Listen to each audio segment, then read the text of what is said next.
காலுக்குள் இருந்த குண்டூசி தெரியாமல் வந்த சர்க்கரை நோயாளி. ஒரு 60 வயசுள்ள ஒரு சர்க்கரை நோயாளி காய்ச்சலோட எங்க மருத்துவமனைக்கு வந்தார். அந்த காய்ச்சலுக்கு காரணம் என்னன்னா, அவரு காலுக்குள்ள இருந்த ஒரு குண்டூசி. இந்த சம்பவம் சுகர் பேஷண்ட் எல்லாருக்கும் ஒரு ஐ ஓப்பனிங். இந்த மாதிரி சம்பவம் நம்ம வாழ்க்கையில நடக்கக்கூடாது அப்படின்றதுக்கு மிக மிக முக்கியமான சம்பவம் இது. என்ன நடந்துச்சு அப்படிங்கிறத நான் விரிவா சொல்லிக்கிட்டே வரேன். அதனால இந்த வீடியோவை ஆரம்பத்திலேருந்து கடைசி வரைக்கும் ஸ்கிப் பண்ணாம பாருங்க.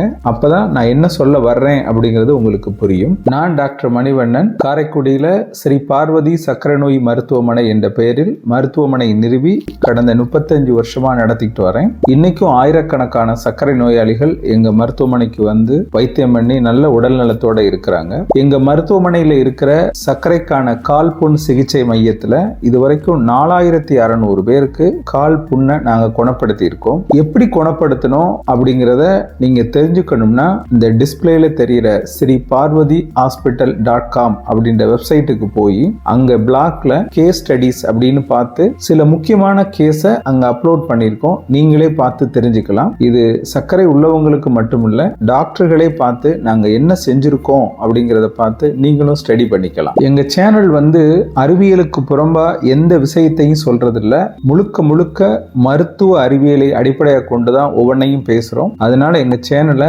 சப்ஸ்கிரைப் பண்ணி பாருங்க. உங்க நண்பர்கள் உறவினர்களையும் சர்க்கரை இருந்தா சப்ஸ்கிரைப் பண்ணி பார்க்க சொல்லுங்க. இப்ப இந்த 60 வயசு ஐயா அந்த சம்பவத்துக்கு வர்றேன். அந்த 60 வயசு ஐயா காய்ச்சலோட எங்க மருத்துவமனைக்கு வர்றாரு. ஒரு காய்ச்சல்னு ஒரு நோயாளி வந்துட்டா வெறும் காய்ச்சல் அப்படின்னு நம்ம போயிடக்கூடாது. அதனால காய்ச்சலுக்கான காரணம் என்னன்றது நாங்க கண்டுபிடிக்கிறதுக்காக அவரை பரிசோதனை பண்ணிக்கிட்டே வரோம். அப்படி பரிசோதனை பண்ணிக்கிட்டே வர்றப்ப அவருக்கு காலில் நல்ல வீக்கம் இருந்தது.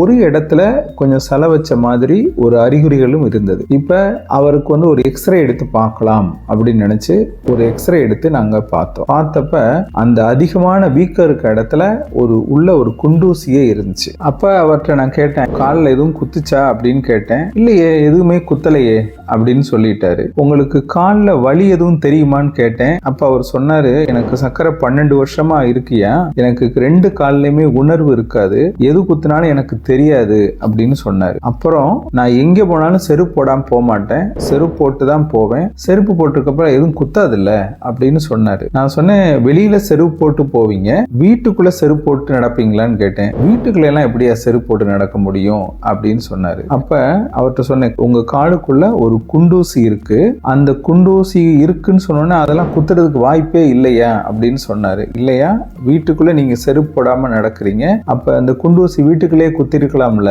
அப்படின்னு சொல்லி அந்த எக்ஸ்ரே அவர்கிட்ட காமிச்சேன். எங்க மருத்துவமனையில ஒரு சுகர் பேஷண்ட் காய்ச்சல் அப்படின்னு வந்துட்டாலே ஒரு முக்கியமான ஒரு விஷயத்தை கடைபிடிப்போம். என்னன்னா, காய்ச்சலுக்கான காரணம் என்னன்னு நாங்க பரிசோதனை பண்ணிக்கிட்டே வர்றப்ப எல்லா பேஷண்ட்டுக்கும் காலை முதல்ல பாருங்கன்னு சொல்லுவேன். எங்க ஹாஸ்பிட்டல் நர்சஸ்க்கும் இங்க ஒர்க் பண்ற ஜூனியர் டாக்டர்ஸ்க்கும் நான் அதைத்தான் முதல்ல பாருங்கன்னு சொல்லி கொடுத்துருக்கேன். காரணம் என்னன்னா, இந்த சுகர் பேஷண்ட்டுக்கு காலில் வலியே இருக்காது, ஈஸியா குத்திரும், அதுல சலம் வச்சிரும், அந்த சலம் பரவி ரத்தத்துல கலந்து காய்ச்சலை ஏற்படுத்திடும். அதனால காய்ச்சல்னு வந்துட்டாலே முதல்ல காலை பாருங்க, அதுக்கடுத்து மிச்ச பரிசோதனைகள் நான் பண்ணிக்கிடுவோம் அப்படின்னு தான் சொல்லி கொடுத்துருக்கேன். அதன்படிதான் இந்த ஐயாவுக்கு காலை பார்த்தோம். பொதுவா காலில் எது குத்தினாலும் வலிக்கும், ஆனா சுகர் பேஷண்ட்டுக்கு ஏன் வலி இல்லாம போகுது?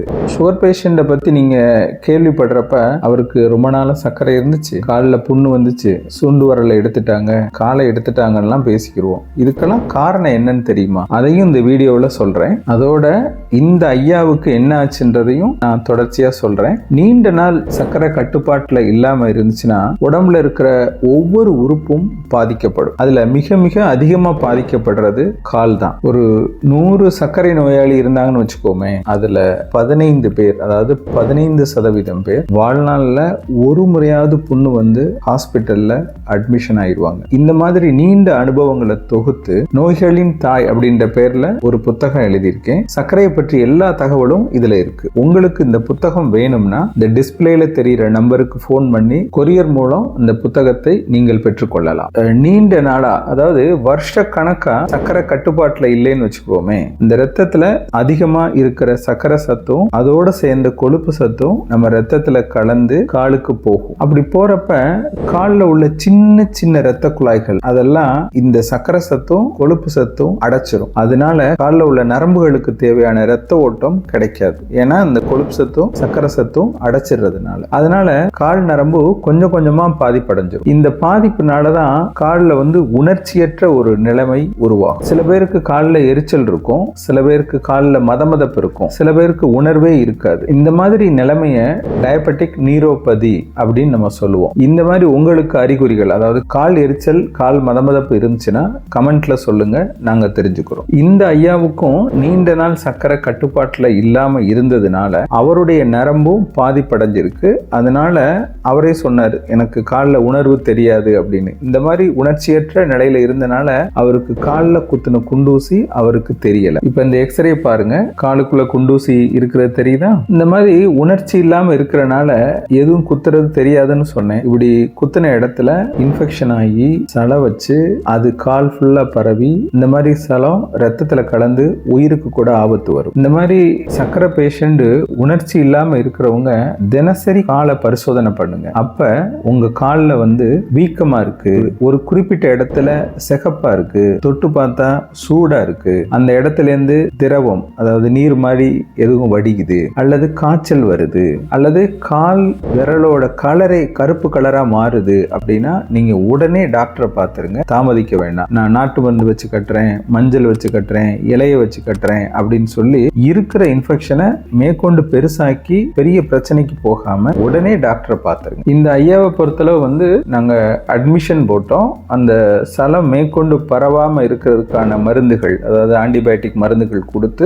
மேற்கொண்டு பரவாம பார்த்துக்கிட்டோம். சர்க்கரையை குறைக்கிறதுக்கு இன்சுலின் போட்டு சர்க்கரையை குறைச்சோம். இது முடிக்க 2 நாள் ஆச்சு. 2 நாள் கழிச்சு அந்த குறிப்பிட்ட இடத்துல மட்டும்தான் வீக்கம் இருந்துச்சு. அந்த இடத்தை மட்டும் ஓபன் பண்ணி அந்த குண்டூசியையும் எடுத்துட்டோம். அந்த சலம், அந்த பாதிக்கப்பட்ட சின்ன பகுதி இருந்துச்சு, அதையும் நீக்கிட்டோம். 5 நாள்ல அவர் வீட்டுக்கு அனுப்பிச்சிட்டோம். அதுக்கடுத்து அவர் ஓபி பேஷண்டா ட்ரெஸ்ஸிங் போட்டுக்கிட்டாரு. 15 நாள்ல அவருக்கு புண்ணு நல்லா ஆறிடுச்சு, காய்ச்சலும் எதுவும் இல்லை. இது நடந்து 7 வருஷம் ஆச்சு. இது வரைக்கும் தொடர்ச்சியா, அதாவது 2 மாசத்துக்கு ஒருக்க கரெக்டா வைத்தியம் பண்ணிக்கிட்டு இருக்காரு. அப்ப அவருக்கு மேற்கொண்டு புண்ணு வராம நாங்க சொன்ன ஆலோசனையை உங்களுக்கும் சொல்றோம். அதாவது வீட்டுக்குள்ள ஒரு செருப்பு போட்டுக்கோங்க, வெளியில ஒரு செருப்பு போட்டுக்கோங்க. பெருவாரியான நேரம் நம்ம வீட்டுக்குள்ளதான் இருப்போம். அதனால வீட்டுக்குள்ள போடுறதுக்கு ஒரு ஸ்பெஷல் செருப்பு, அதாவது எம்சிபின்ற செப்பல், மைக்ரோ செல்லுலர் பாலிமர் செருப்பை நீங்க பயன்படுத்திக்கிறீங்க அப்படின்னு அவர்கிட்ட சொன்னோம். நம்ம ஹாஸ்பிட்டல்லே இருக்கு, அதை வாங்கி அவர் அழகா போட்டுக்கிட்டாரு. வீட்டில் இருக்கிறவங்களும் வீட்டில் செருப்பு போடக்கூடாது அப்படின்னு சொல்லாம அவருடைய பிரச்சனையை புரிஞ்சுக்கிட்டு வீட்டுக்குள்ள உள்ள போடுற செருப்பு தானே அப்படின்னு நீங்களும் சொல்லி அவங்களை என்கரேஜ் பண்ணி சக்கரை பேஷண்ட வீட்டுக்குள்ளேயும் செருப்பு போட்டு நடக்க சொல்லுங்க.